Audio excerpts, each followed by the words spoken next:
1955.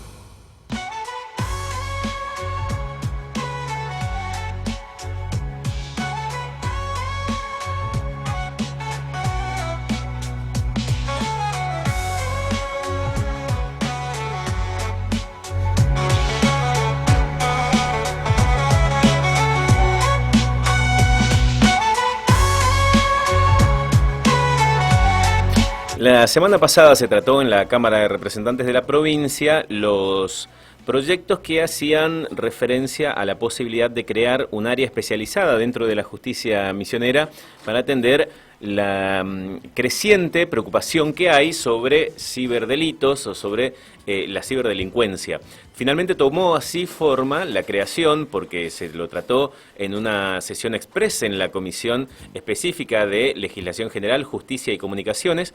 Allí se analizaron varios proyectos, algunos que habían sido presentados hace más de un año, pero no quiere decir que uno lo presente y sea analizado el proyecto. Eso duerme en un cajón. A ver, para quienes entiendan el proceso legislativo, tienen muy presente, haber presentado con un año de anterioridad un proyecto no garantiza para nada que el proyecto haya sido estudiado con detenimiento. De hecho, cuando se piden detalles de quiénes estuvieron allí en la comisión, te detallan que solamente estuvieron participando los legisladores que tenían un interés específico por haber presentado un proyecto, y a su vez, cuando indagás en qué cuestión técnica se analizó, qué aspectos jurídicos se tuvieron en cuenta, nada, se tienen de referencia proyectos anteriores. Esto quiere decir que Misiones tomó de referencia lo que ya venía pasando en Salta, que fue la primera provincia que creó un área parecida, o en Mendoza, que fue la segunda. Misiones es la tercera, pero no tiene un asesoramiento, evidentemente, de algún área especializada sobre esto.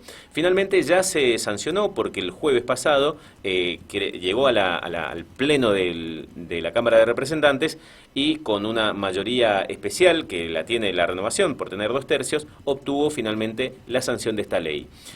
¿Qué aspectos hay que tener presente? Nosotros lo hemos tratado de abordar con uno de los referentes que había presentado el proyecto, luego de la sanción volvimos a hacerlo, y realmente el proyecto terminó saliendo peor de lo que eran los proyectos, ¿eh? O sea, la ley está agravando cosas que los proyectos inclusive no contemplaban. Por lo tanto, hay que prestar mucha atención para mirar con detalle qué está pasando en materia de los derechos que se pueden vulnerar con esta posibilidad que se abre a la Fiscalía de Ciberdelincuencia y a los agentes que van a trabajar en esta dependencia. Vamos a hablar sobre esto con el presidente del Observatorio de Derecho Informático Argentino. Él es abogado especializado en Derecho Informático, es docente también y nos brinda unos minutos. Se llama Tomás Pomar.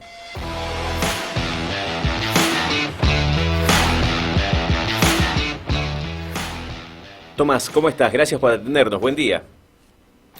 Buen día, ¿cómo están? Muchísimas gracias por la invitación. Bueno, a vos por aceptar el convite y bueno, tomarte el tiempo también porque además pudimos intercambiar y conocer también el proyecto sobre el que vamos a dialogar, así que de nuevo, gracias por este tiempo y la posibilidad de intercambiar sobre el tema. Bueno, ¿cómo lo viste al proyecto y ya ahora sancionado como ley? ¿Qué aspectos de derecho informático crees que debieran ser atendidos con detenimiento a partir de esta iniciativa que ahora ya espera que se ponga en marcha aquí en la provincia? Mira, escuchaba atentamente la introducción que hacías del tema, me pareció muy buena, ¿sí? Cuando presentabas las experiencias compartidas de otras provincias, ¿sí? Que vienen avanzando en esto. Digo porque no es una política pública que aparezca de la nada o que esté en un vacío, ¿sí? Claramente hay una crisis en Argentina en materia de política penal, sobre cómo se organizan los distintos organismos de los ministerios públicos fiscales, la defensa y la justicia para investigar los crecientes números de delitos intermediados por tecnologías o internet, ¿sí? Yo creo que lo más preocupante de este tipo de proyectos, ¿sí? no es solamente la falta de debate y ese tipo de cuestiones, sino más bien que, por ejemplo, lo que salió del Poder Legislativo de la provincia habilita un par de medidas, como por ejemplo puede ser el uso de agente encubierto por parte del Poder Judicial, ¿sí? En las investigaciones, o más aún, y más preocupante, lo que son los allanamientos remotos, ¿sí? Esto es extremadamente grave, ¿sí? Explico un poco para ver qué decimos allanamiento remoto. Dale. A nivel mundial, esto no es algo que pasa en Argentina nada más, algo que se trabaja mucho es todo lo que se puede sacar de información en las investigaciones de tu celular, por ejemplo, ¿sí? Nuestros celulares hoy en día son una fuente de información donde se puede sacar mucho más que con un allanamiento físico a un departamento, por lo general. ¿Sí? El tema es que ahora se habilita con esta modificación a hacer lo que sería un acceso de información remota, que la ley lo habilita, pero no queda muy en claro cómo se va a hacer. ¿Sí? Modificado el código procesal, la provincia ahora puede adquirir estos sistemas que son bastante picantes, son sistemas peligrosos los que estamos hablando. ¿Sí? Básicamente estamos hablando de un troyano que lo use el Estado. Es decir, que una fuerza de seguridad hackee dispositivos autorizados por la justicia de personas para investigaciones. Y creemos nosotros del observatorio que esto es bastante preocupante porque acá te tienen que surgir un par de preguntas. Por ejemplo, ¿quién va a usar ese sistema? ¿Qué medidas de seguridad tenemos de que el funcionario público que tenga acceso a esa herramienta no haga un desvío de uso? ¿Cómo garantizamos que las medidas de secuestro remoto del teléfono después no se perpetúen en el tiempo? ¿Sí? Y peor aún, la pregunta más crítica y que por lo general nadie se hace, ¿qué empresas van a dar el servicio? Porque la provincia o el Estado Nacional no desarrolla esto. ¿Qué empresa le va a vender a la provincia un sistema para hackear teléfonos a distancia? Creemos que estas son un par de preguntas que son bastante alarmantes para entender por dónde vienen los posibles peligros con este tipo de cuestiones. Es tremendo, porque Tomás, cuando vos decís esto, claramente se abre un escenario de preocupaciones nuevas. Por ejemplo, el allanamiento que puede abrir sobre un dispositivo, ¿se limita al dispositivo o las cuentas que están allí? Por ejemplo, que desde ingresando a mi dispositivo pueden entrar a mi correo electrónico, no solamente al dispositivo, quiero decir, entra a cuentas de otras redes y demás. Eso, generalmente, ¿cómo se regula para establecer un parámetro de actuación de ese fiscal o de ese investigador que entra a los dispositivos? ¿La justicia debiera marcarle límites, establecer periodos de tiempo? ¿Cómo es ese accionar en general cuando se pide una intervención sobre los dispositivos o las cuentas de una determinada persona? Desde ya que se acceden al dispositivo, acceden a todas las cuentas que están cargadas al mismo. ¿Eh? Esto del vamos es así. Eh, es bastante complicado. Yo, aparte, mira, te cuento algo. Hay una sola experiencia que tenemos de esto exitosa en Europa, que es de España. En España este tipo de modificaciones, contrario a lo que vos bien señalabas en la introducción, ¿sí? Llevó 7 años de debate, pero 7 años de debate en el cual se juntaban con jueces, Ministerio de Justicia, Ministerio de Seguridad, universidades de Derecho, ¿sí? Para ver de qué forma se puede implementar esto de una forma en la cual te evites que los jueces rechacen o dicten nulidad de las pruebas, ¿viste? ¿Sí? ¿Por qué? Porque si vos modificás el código sin debate previo, sin que haya un estudio más o menos de cuáles van a ser las medidas, cómo se aplican al caso y demás, y encima haces contrataciones públicas de informar, o sea que pagás con guita del Estado, este tipo de sistemas, que no son baratos, y después te das de frente contra jueces que dicen que esto es nulo, esto fue en vano, ¿sí? Yo mirando la ley que salió de la provincia, hay cosas que son llamativas, hay cosas que están buenas, que se implementan, ¿sí? Pero hay un montón de dudas que deja abierto esto. Yo creo que lo más preocupante es saber quién va a vender el software a la provincia para hacer los secuestros de dispositivos. ¿Qué medidas de seguridad va a haber con esto? Y Y además, si no, querés, pienso, Tomás, con esto que estás mencionando, cuando se le contrata a una empresa, ¿la empresa también tiene acceso a toda esa información o hay algún modo de establecer barreras para que sea solamente la justicia y no otro actor el que pueda disponer de esos archivos? es una re buena pregunta. Yo, mira, te cuento una cosa que siempre decimos en las charlas sobre los problemas que derivan de la contratación pública de estas cosas. En las fuerzas de seguridad tradicionales, o sea, en fuerzas de seguridad, gente que usa armas de fuego, tiene balas, tiene chalecos, tiene cosas, hay algo muy importante que es el inventario. Por lo general hay un funcionario a cargo de la fuerza de seguridad que es el responsable de dónde están las armas, dónde están las balas, dónde están las cosas que usan. Es muy difícil llevar un inventario de este tipo de herramientas. ¿Quién va a ser el que esté a cargo del control de que esto no se lo lleve alguien de la fuerza o que termine en manos equivocadas? ¿Sí? Entonces, esto incurre en varias cosas. Por empezar, ¿cómo se contrata con la empresa? ¿Qué empresa hace el contrato? Y después, ¿qué política lleva a cabo la Fuerza de Seguridad o la Corte o la Suprema Corte de la provincia para resguardar la seguridad de este dispositivo, esta tecnología que va a estar en las computadoras de ellos, para que no se caiga y no lo use otro? Pienso, Tomás, con esto también sobre el alcance que tiene el rol preventivo que le da también a este actor, porque en algunos de los tramos de la ley lo que dice es que también el fiscal debe tener la facultad de intervenir ante sospechas, ¿no? Y ahí me parece que hay una cuestión que entra en juego, que tiene que ver, por un lado, con cuál es el criterio que se tendrá en cuenta para sospechar que alguien puede estar cometiendo algún tipo de delito, y además otros aspectos que se consideran agravantes, como por ejemplo utilizar VPN, utilizar identidades falsas, le dice la ley. Quiero decir, también se amedrenta en algún punto el derecho al anonimato en la navegación. ¿Cómo se ve eso ahí dentro de lo que está dicho en la norma? Mira, anonimato en la navegación es un temazo hoy en día, tiene distintas cuestiones que lo trabajan. De hecho, es un tema bastante amplio. Para ponerte un ejemplo, cuando hablamos de anonimato en la navegación, una cosa puede ser, por ejemplo, ¿viste hace poco que lo detuvieron al desarrollador de Telegram en Francia, y que Sí. hubo todo un escándalo con eso? Bueno, eso tiene que ver con una problemática que se discute mucho, que es el derecho a utilizar métodos cifrados, ¿sí? Que no puedan identificar. Y después otra cuestión del anonimato es, por ejemplo, lo que sucede con algo que también está muy en boga, que es esto que se llama doxing, ¿sí? Que esto es de revelar al otro. Yo creo que es bastante, eso que se da después de la ley de la provincia es llamativo, es otro aspecto de la privacidad del anonimato, de tomar como agravante el uso de VPNs. A mí me parece eso bastante... no conozco antecedentes, no sé si eso va a poder ser admitido como agravante por parte de un tribunal. Porque viste que se sancionan leyes, se encabeza el fiscal y después hay que ver si el Poder Judicial acepta esto Mm. por no entender lo contrario a las garantías constitucionales. Eh, Se le da bastante poder a la Fiscalía. Hay un artículo que está al principio que establece que el fiscal puede ordenar la sustracción de elementos de dispositivos digitales y demás. Entonces tiene un conjunto de elementos que hacen preocupante la modificatoria, como decís vos, por todo el poder que está tuyo a favor del Ministerio Público Fiscal, las dudas que deja respecto a la contratación pública, las incógnitas que se nos presentan sobre cómo van a aceptar los jueces este tipo de medida, y en el medio de todo esto estamos nosotros siendo usuarios de este tipo de sistemas, como en este mismo instante que estamos en una conexión, por ejemplo.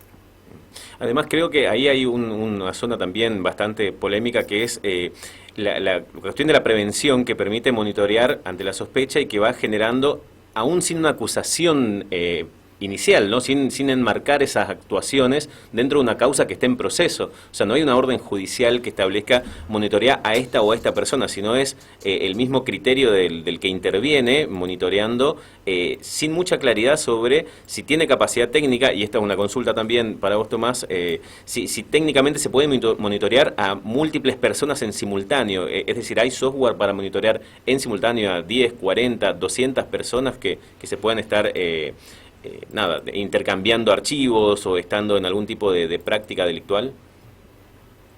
No, sí, claro, vos para capacidad técnica para monitorear, Sí. un montón. De hecho, eso muchas veces, si bien esta norma no lo lleva para ese lado, hay algo que se llama OSINT, por las siglas en inglés, o Inteligencia de Fuentes Abiertas en español. Esto, por ejemplo, el Ministerio de Seguridad de la Nación, la resolución 428, este año volvió a instaurar esto, que es básicamente que las fuerzas de El seguridad señor Le Del, Encuentro. lleven del, medidas. del Qué encuentro. tremendo, claro. Bueno, Y acá era la seguramente familia, inspirado, claro. la familia Burger con la familia King. Claro, inspirado un poco en esto. En el La empresa espacio utilizó digital. esto Sí. como Te estrategia de pongo un ejemplo de marketing esto si querés, y para ver cómo le funciona hoy en costó día. solamente unos pocos miles de... No, se nos metió de lleno alguien a meter sonidos acá, pero te estamos escuchando bien sobre este tema, Tomás. Ah, sí, las medidas preventivas, por ejemplo, el Ministerio de Seguridad de la Nación sacó una resolución este año, la 428, que vuelve a instaurar lo que se llama OSINT en inglés, Ujú. Open Source Intelligence, inteligencia de fuentes abiertas, que básicamente implica que las fuerzas de seguridad que hacen políticas preventivas pueden estar rastrillando redes sociales o redes de intercambio buscando ilícitos. Durante la pandemia, en el 2020, hubo un solo caso de judicialización de esto, no sé si te acordás, de un pibe que posteó en Facebook o en Twitter, qué lindo, a ver cuándo arrancan los saqueos, y le cayó un allanamiento a la casa. No sé si te acordás, Sí, fue un claro. caso Sí, 2020. sí, sí. Y ese caso se demostró que había sido las fuerzas de seguridad utilizando este tipo de herramientas. Ahora, yendo más particularmente a cuál es el estado actual de esto Ujú. en Argentina. Eh, prácticas de inteligencia de fuentes abiertas preventivas, lo que está pasando muchas veces, sin que haya fiscalía, sin que haya reglamentación, es que, como vos sabrás, hoy en día lo que es, por ejemplo, el narcomenudeo, hay mucha oferta por sistemas de mensajería tipo Telegram, ¿sí? ¿Qué sucede? Muchas veces pasa que personal de la fuerza policial, desde sus propios usuarios, se introducen a Telegram, por ejemplo, a los grupos, a ver qué es lo que está pasando para llevar a cabo detenciones, ¿sí? Esto es una mala práctica, no está regulada, esto está pasando hoy en día en Argentina, ¿sí? Em, pero la capacidad técnica de hacerlo, sea con personal policial usando un teléfono o hacerlo con software, haciendo un rastrillaje muy amplio, está hoy en día, Y ¿sí? para cerrar, Tomás, ¿quiénes son los que podrían brindar este servicio? ¿Qué países, qué multinacionales llegan a tener hoy, a la fecha, desarrollado software de este tipo? Un montón y es re preocupante. Es la pregunta del momento para mí la que haces.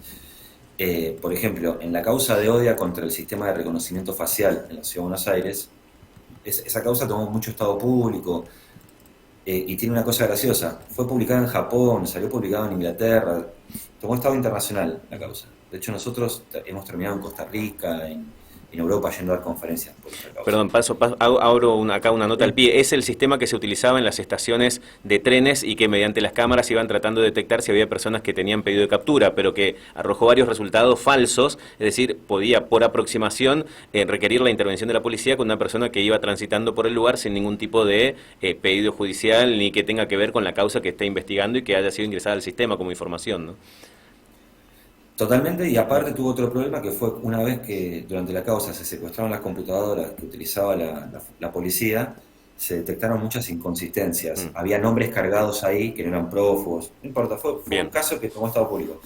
Para darte una idea, esa causa, después del escándalo y demás, que está en ejecución ahora, nunca se pudo determinar quién era el fabricante del software. Sí se supo cuál era la empresa que lo vendía en Argentina, pero lo importaba, era una licencia comercial que tenían, ¿sí?